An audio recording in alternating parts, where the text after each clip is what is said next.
Rust's latest update brings tons of exciting changes, from new animals like chickens and bees to workbenches, plants, and even pies. Let's get started. First thing, the bees. Beehives are now a thing, and you can set them up in your garden for some sweet beekeeping action. But there's a catch. You need to place them outdoors and pay attention to the temperature and humidity to keep the bees happy. Also, you need nucleus to get beehives working. To get a nucleus, head to trees and look for honeycombs. You can either hit the honeycomb directly with a tool or cut down the tree to gather one. Currently, the bees are not attacking, but I think it will be changed in the upcoming weeks. Anyway, once you have it, just simply open the inventory and click extract the honeycomb. You will get beehive nucleus and honey with this method. As you see, we have the nucleus now, and you need to place it into the beehive. Once you place nucleus into the beehive, the bees will start working.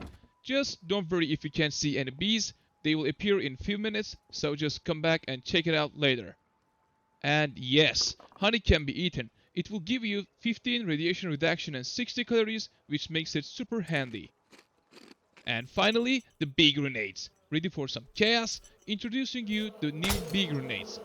Just shake it a little to make the bees even more angry. But don't right click unless you want to swarm on your tail. The good news is if you're wearing a hazmat suit, you're safe from the bees' attacks. But once you take it off, the bees' stings will be deadly. Maybe it's time for a beekeeper hazmat skin, right? If you're getting overwhelmed from the bees, you can use a torch to keep them away. The same mechanic works for the wolves as well. Once you lit the torch, it will drive them away, just like in real life the bees hate smoke and fire. And oh yes, I tried using the bee grenade as a hunting weapon as well. And it works! In here, as an example, I use my horse, I throw the bee grenades to it, and then as you see here, the bees are attacking the horse. Let's check out the health, and it is going down. If you're tired of dealing with the bees, the flamethrower is your friend. You can use flamethrower to kill the bees and drive them away. The chickens! The chickens are here and they're not just for show. You can pet them and get eggs in return. Just give a tap on the head and they are loved. Place a chicken coop in your garden, keep them fed, watered, loved, and they will lay eggs. As you see here, as long as the animal is happy, it will produce more eggs. Each coop can hold maximum of 4 chickens. If you want more chickens, hatch an egg in your hatch bar. Just drag the egg there and click hatch. Right now the laying speed is a bit crazy. 1 egg, 1 chicken every 2 minutes. Or in other words, 1 chick can lay egg every 2 minutes.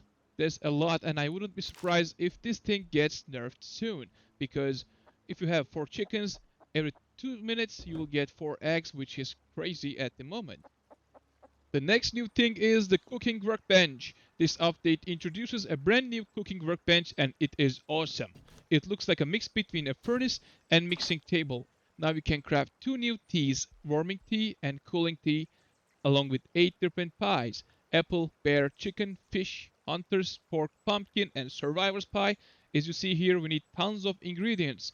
I think we need another guy in our team who would take care of the chickens and bees and also do the farming for these ingredients. Also, there are even cooking animations now, and you can actually see the meat cooking. Let's place it here and check it out. As you see, the meat is displayed here, and once there is only one meat, you can see the process as well. It is well done now. Okay, it's getting burned. Come on. Like I said before, the pies give you various buffs. To me, the best one is 10% max health and 225% harvesting, which gives you extra yield while collecting tea, but of course these numbers can change during the development. Let's continue with engineering workbench. Rust has moved lots of crafting over the engineering workbench. Electricity, water, and car parts are now crafted here. Also, auto turrets now cost 1255 scraps to unlock. Crafting the workbench requires workbench level 1, wood, metal fragment, and scrap. With total of 200 scrap, you can unlock it on the workbench level 1 tree, and also the workbench level 1 tree has a revamp. As you see here, it has changed. Now you can see the electricity removed and car parts removed from here, so it looks like this.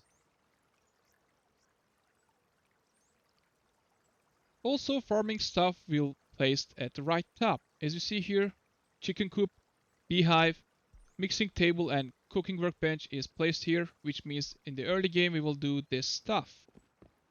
Let's check out our chickens. They are doing fine, and as you see here we have 12 eggs. Let's hatch one and then let's eat one. We can eat eggs directly, which gives you healing, calories and hydration, which makes it perfect food. Also check out the beehive as well. Let's see how our bees doing. As you see, it is work in progress, but still there are no bees around. I think it is not visible. Food now spoils if it's not refrigerated. It lasts 6 hours outside before going bad, but placing it inside the fridge stops the timer. Let's test it out. Once I place it inside, as you see, the timer has stopped. It says this item is being refrigerated, so it's not spoiling. Now fridges require one power to work, so you need to connect it to power resource, and as you see here, one power will be enough. I tested it by refrigerating a meat and then taking it out, but the spoil timer didn't start immediately. Maybe there is a delay, or this is some kind of bug and will be fixed in the future, but for now it works this way, so you can use it like this. Rust has added weeds, orchids, roses and sunflowers. So now you can grow more than just food in your planters. There is also a new planting pod that lets you grow flowers inside your base. Regular rectangular planter box takes up 1 square space and allows you to 9 crops, while however in the same area you can fit 16 planting pods, making them much more efficient option. Let's test it out with placing lower walls between these areas. Here as you see, this is 16 places and this one has 9 places here. So you can use it since it's a more efficient way, but there is one small disappointment. For me, the sunflowers doesn't face the sun. Come on, Rust. Do something. Maybe they will fix it in the upcoming updates. There are tons of exciting things. That's it for this video. If you enjoyed, please click like and subscribe to help me grow my channel. See you in the next video.